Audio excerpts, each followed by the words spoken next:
February in the Canadian Premier League, where the elite teams start playing in Champions Cup and usually get eliminated in Champions Cup, and training camps start. So teams kind of finish out their main building of their rosters. Now that doesn't mean late additions don't happen in March, but this is where before the start of training camp you kind of want most of your key additions to be done, and the last couple big signings you make before the start of the season occur in February. And as such, February is a pretty busy month for transfers in the Canadian Premier League, second only to January in terms of busyness. So these are the biggest transfers from February 2025 in the Canadian Premier League. Starting things off, out west of Pacific FC, Emil Gazdov has been sold to CF Montreal in Major League Soccer. Gazdov joined Pacific in 2022, and the young goalkeeper earned himself a starting role for Pacific FC in the 2023 season. In 2023 and 2024, he was Pacific's starting keeper, earning a nomination for the Best U21 Canadian Player of the Year award and winning the CPL Golden Glove award for Best Goalkeeper in the league. A key part of Pacific's core the past 2 seasons and the CPL's brightest young goalkeeper, Gazdov is rewarded with a transfer to CF Montreal.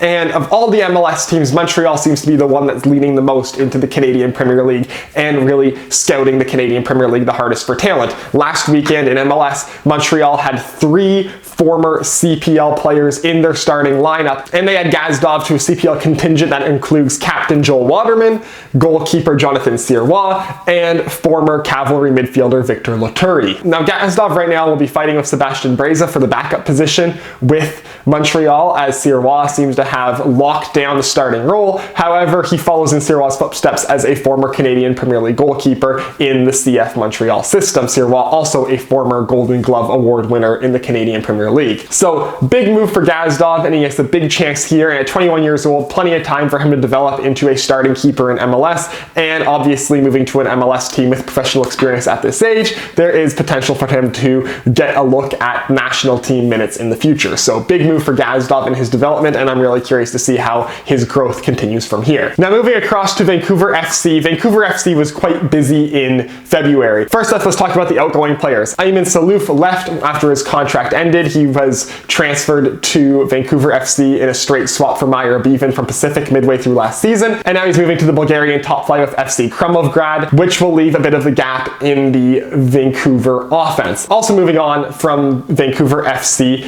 is 20-year-old Canadian James Cameron. Now James Cameron is a defender/midfielder who at 18 years old at the end of the 2023 season was nominated for the CPL U21 Player of the Year award. Did not win it that season, and then had another 2024 where he was solid, didn't play in quite as many games and I get quite as many minutes for Vancouver FC in 2024 as he did in 2023, but was still an important part of their team, and at 19 years old was still just a developing piece in that team.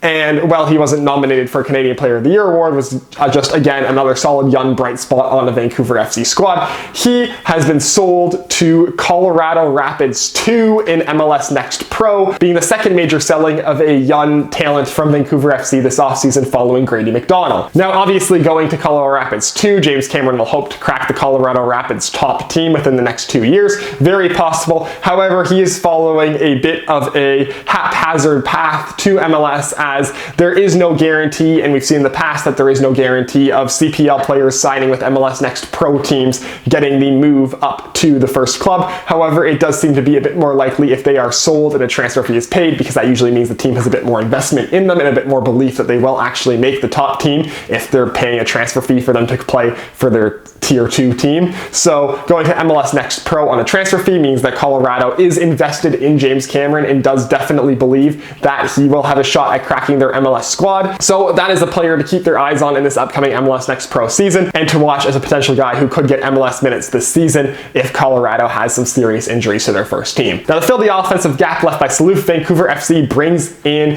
Terran Campbell. Terran Campbell is the CPL's all-time leading goal scorer, 39 goals in the Canadian Premier League through 6 seasons for Pacific FC and Forge FC, winning the CPL championship 3 times overall, once with Pacific FC and twice with Forge. He returns to British Columbia after 3 years away at Forge FC, and this past season, he had some injuries, he didn't play a lot, looking to get back on his footing, as he really did not do much for Forge this past season, was injured for a lot of the year and didn't score much when he was healthy. So a chance for him to get his footing back under him and to extend his reign as the CPL's top goal scorer of all time. He's never won a Golden Boot in the Canadian Premier League, despite the fact that he is the league's all-time leading scorer. He's always been kind of in and around that conversation, but he's consistently been a top 5 guy in goal scoring in this league. Big ad for Vancouver FC, is that's the guy who hopefully will score 6, 7, 8, 9, 10 goals from this season, and if he's having an up year, he will lead this team in scoring. Moving on to Valor. Valor added 23-year-old right back Zachary Fernandez. Fernandez has spent the past 3 seasons with the Halifax Wanderers. He is now moving across to Valor FC as Valor continues to load up for this season. Having already brought in Chris Twardek, they get another very strong fullback with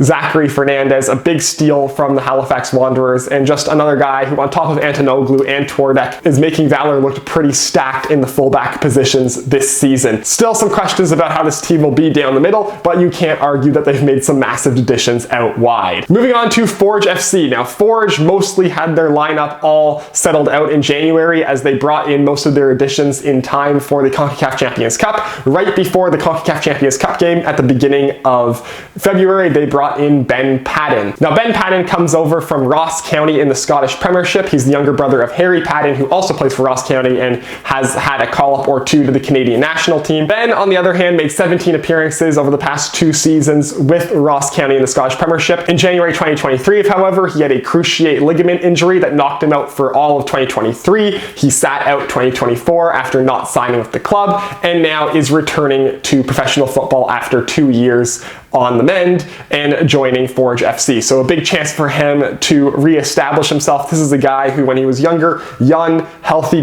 when he was younger and before he got hurt, was a talent that obviously Scottish Premiership sides were interested in. Now it's Ross County, so not a massive Scottish Premiership side, but definitely a guy who was picking up European attention 2-3 years ago before he had a massive injury. So big chance for him to, on a very good Forge team that's already very stacked in the midfield, just adds even more midfield depth, and it's a massive chance for him to re-establish himself as a professional footballer. Moving up to 403 to York. York United, with one of the bigger inter-CPL steals of the offseason, get Massimo Ferrin from the Halifax Wanderers. Now, Ferrin, after tearing up League One Ontario in 2022 with the Vaughan Missouri, moved up to the Canadian Premier League with the Halifax Wanderers and continued to be an offensive presence, scoring 14 goals over 2 seasons with the Wanderers and over each of the past 2 years being one of the main pieces of their offense. 2 years after a main offensive contributor with the Wanderers, he comes back home to Ontario where he joins York. York doing a good job of picking up GTA guys this offseason, bring in Ferrin,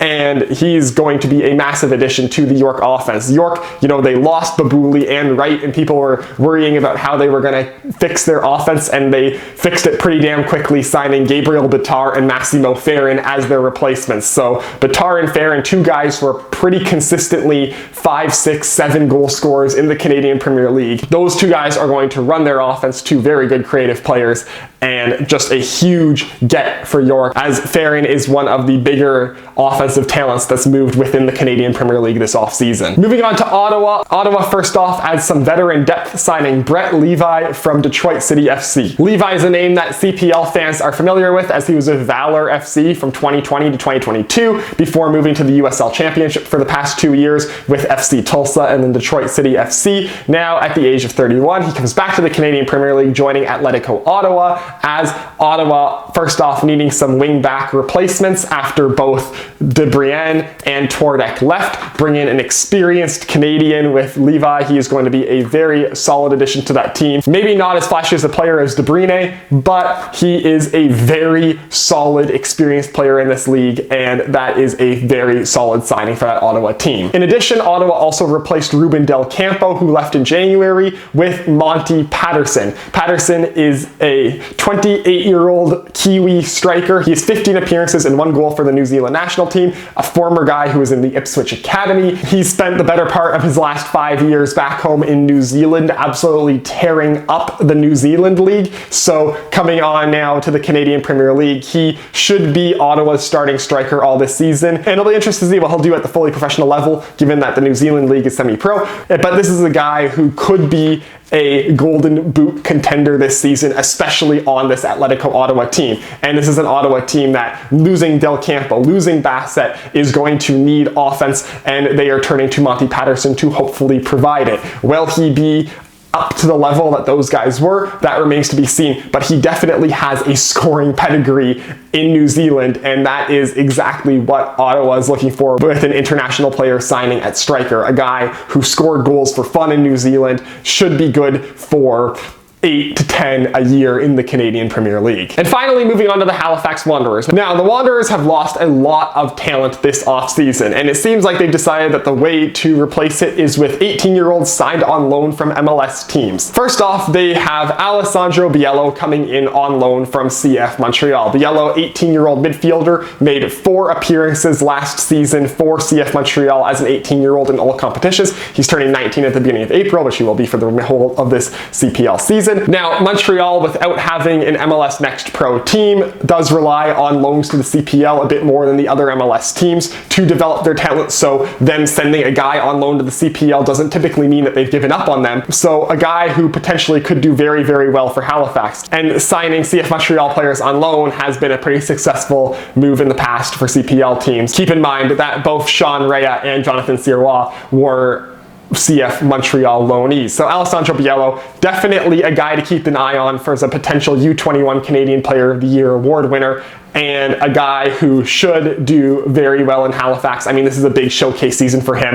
If he shows up, he'll get a shot with Montreal next season. So big opportunity for him. He will definitely be an important part of this Halifax team given all the talent they've lost. So hopefully he'll be a big game player for the Halifax Wanderers. However, for the Wanderers' overall ability to contend this season, relying on 18-year-old loanees typically isn't the greatest of all strategies. And speaking of young loanees, they've also brought in 19-year-old defender Adam Pearlman on loan from Toronto FC. Now, Pearlman made 1 appearance for Toronto FC as an emergency substitute back in 2023. He spent all of the last 3 seasons with Toronto FC 2 and MLS Next Pro, making a lot of appearances there. So a guy who has a lot of experience at the MLS Next Pro level, which probably is about just a step below the Canadian Premier League, so he should be able to pretty seamlessly step into the CPL of Halifax and pretty seamlessly step onto their back line and start game in, game out for them. Another big opportunity for Pearlman is it seems like TFC don't quite think he's just yet ready for the first club, but with 3 seasons at TFC 2, he's kind of overstayed his welcome with the MLS Next Pro side and needs a new challenge and a new experience. So fully professional minutes against mostly men in the Canadian Premier League should be very good for Pearlman and very good for TFC to see if this guy has a real shot at cracking the MLS side or if he's more of a CPL level player overall. But Biello and Pearlman both should get a lot of minutes and be very important players for the Wanderers this season. It just raises the question of, is relying on MLS loanees to fill out 2 of your starting 11 a worthwhile strategy in the Canadian Premier League? I mean, if this works off and if Halifax makes the playoffs or does better this season, a lot more teams are going to be knocking on the door for MLS teams looking for their prospects to come out on loan. But it hasn't really worked in the past, and so I'm not convinced that this is the strategy that is going to make the Wanderers competitive. And honestly, it raises a lot of flags with how the Wanderers offseason has gone, their ability to recruit players required to be competitive in the Canadian Premier League. So that does it for this video. As always, feel free to hit like if you want to see more of my stuff. Hit subscribe. Follow me on Twitter. Link is down below in the description, and I will see you next time.